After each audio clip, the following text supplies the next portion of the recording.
بسم اللہ الرحمن الرحیم۔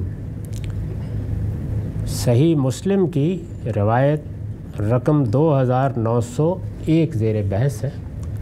اس کا متن ہم پڑھ چکے ہیں، اس کا ترجمہ بھی سنایا جا چکا ہے۔ اس میں قیامت کی 10 نشانیاں زیر بحث ہیں۔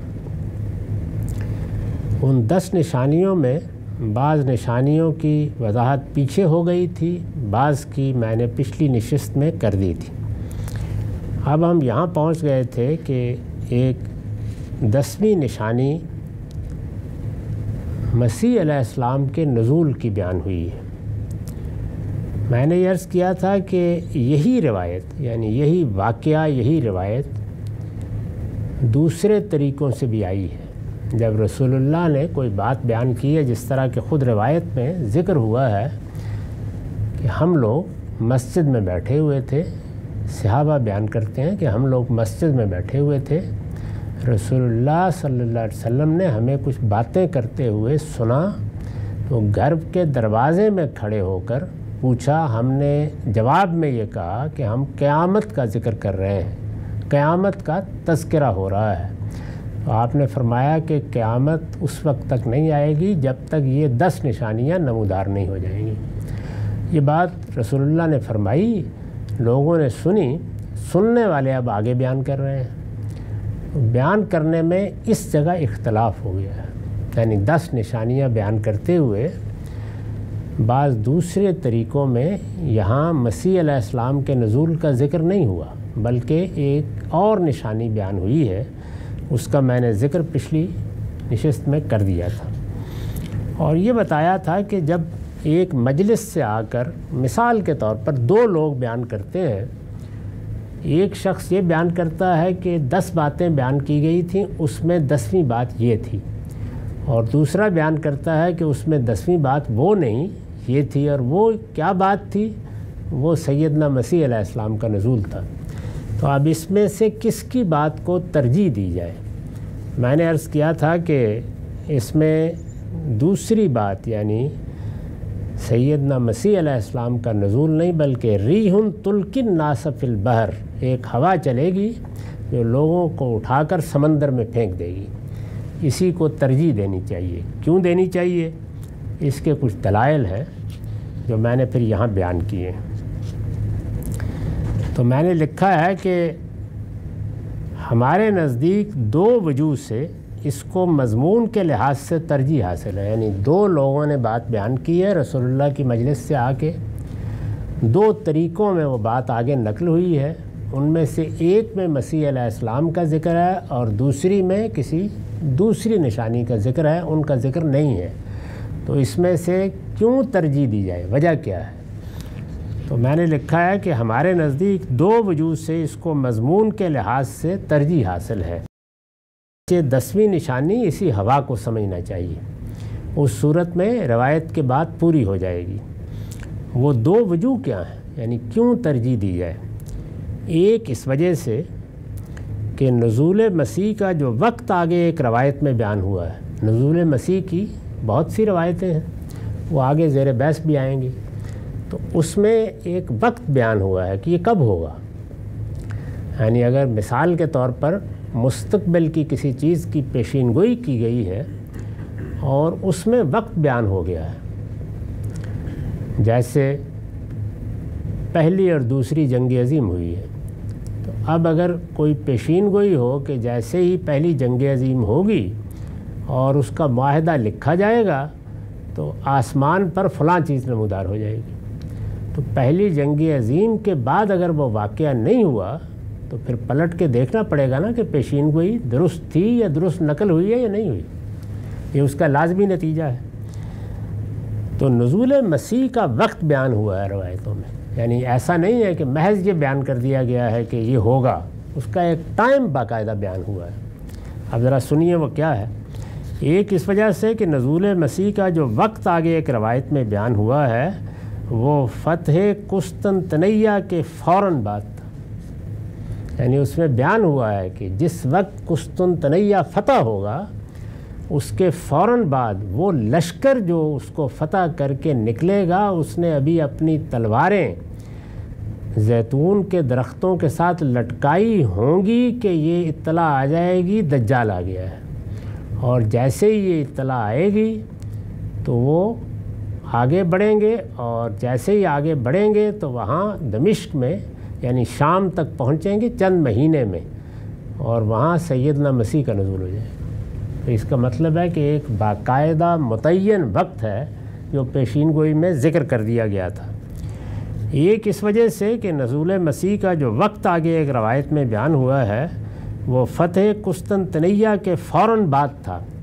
یہ فتح 1453 عیسوی میں ہو چکی، یعنی اب تو کم و بیش 500-550 سال اس پر گزر گئے۔ جو صاحب علم، ہر صاحب علم اس بات سے واقف ہے کہ اس کے بعد اس طرح کا کوئی واقعہ نہیں ہوا۔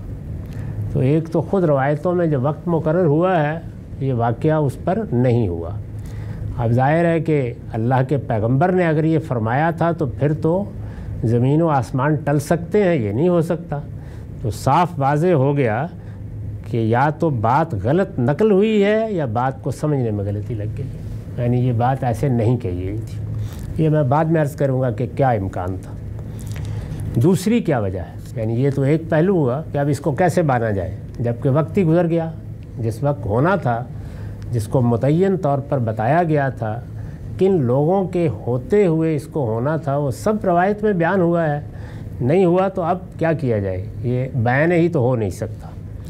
دوسرے اس وجہ سے کہ مسیح علیہ السلام کے بارے میں جو تصریحات قرآن میں وارد ہیں، یعنی اب اللہ کی کتاب پر آ جائیے تو خود روایت نے مسئلہ پیدا کر دیا۔ اب قرآن میں آ جائیے تو قرآن میں جو تصریحات ہیں وہ ان کے اس نزول کو کسی طرح قبول نہیں کرتی۔ چنانچہ اپنی کتاب میزان کے باب ایمانیات میں قیامت کی علامات کے زیر عنوان ہم نے لکھا ہے، تو وہاں میں نے پھر وہ تینوں چیزیں بیان کی ہیں جو قرآن مجید سے متعلق ہیں، اور وہ تینوں چیزیں اس کو قبول کرنے کے لیے تیار نہیں ہیں۔ یعنی یہ واقعہ جس طرح کے لوگ بیان کرتے ہیں، جس طرح کے عام طور پر رائج ہے، اس صورت میں قرآن مجید اس کو قبول نہیں کرتا۔ کیوں قبول نہیں کرتا؟ وہ تینوں چیزیں کیا ہیں میں نے ان کو بیان کیا ہے، وہاں سے میں اس کو یہاں نقل کر رہا ہوں۔ اولاً اس لیے، پہلی بات کیا ہے؟ اولاً اس لیے کہ مسیح علیہ السلام کی شخصیت قرآن مجید میں کئی پہلوؤں سے زیر بحث آئی ہے۔ یعنی ایسا نہیں ہے کہ قرآن میں تو مسیح کا کوئی ذکر ہی نہیں ہوا، ان کی شخصیت، ان کا کام، ان کی ولادت کئی پہلوؤں سے زیر بحث آئی ہے۔ ان کی دعوت اور شخصیت پر قرآن نے جگہ جگہ تبصرہ کیا ہے، یعنی ایک دو جگہ نہیں ہے، کئی جگہوں کے اوپر ان کی دعوت اور نتائج پر، ان کو کیا معاملات پیش آئے، تبصرہ کیا ہے۔ روز قیامت کی ہلچل بھی قرآن کا خاص موضوع ہے، یعنی قیامت بھی کوئی ایسی چیز نہیں ہے کہ جو قرآن کے لیے اجنبی موضوع ہے، قرآن کا اصل مضمون وہی ہے، وہ جگہ جگہ اس کو بیان کر رہا ہے، اسی کا انظار کر رہا ہے۔ ایک جلیل القدر پیغمبر کے زندہ آسمان سے نازل ہو جانے کا واقعہ کوئی معمولی واقعہ نہیں ہے، یعنی یہ سیدنا مسیح کی زندگی کا کوئی اس طرح کا واقعہ نہیں ہے کہ ایک دن وہ نماز پڑھائیں گے، رفع یدین کریں گے۔ زندہ آسمان سے آنے کا ذکر ہے، لیکن موقع بیان کے باوجود، یعنی جگہ جگہ معلوم ہوتا ہے کہ یہاں اس بات کو بیان ہونا چاہیے تھا، اس واقعے کی طرف کوئی ادنا اشارہ بھی قرآن کے بین الدفتین کسی جگہ مذکور نہیں۔ یعنی پڑھ جائیے پورے قرآن کو، وہ زیر بحث ہیں، ان کی شخصیت زیر بحث ہے، ان کے احوال زیر بحث ہیں، ان کی قوم نے ان کے ساتھ کیا کیا زیر بحث ہے، ان کی وفات زیر بحث ہے، لیکن کوئی ادنا اشارہ بھی اس طرف نہیں ہے۔ علم و عقل اس خاموشی پر مطمئن ہو سکتے ہیں، یعنی آدمی اس خاموشی کو قرآن میں دیکھے اور پھر اتنی بڑی بات کے بارے میں مطمئن ہو جائے، کوئی بات نہیں، اگر اللہ نے ذکر نہیں کیا اسے باور کرنا آسان نہیں ہے۔ پہلی چیز یہ ہے۔ ثانیاً دوسرا کیا ہے؟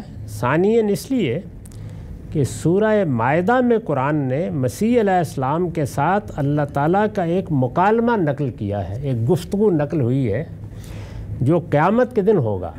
یعنی یہ بتایا ہے کہ قیامت میں ہم مسیح کے ساتھ یہ بات چیت کریں گے۔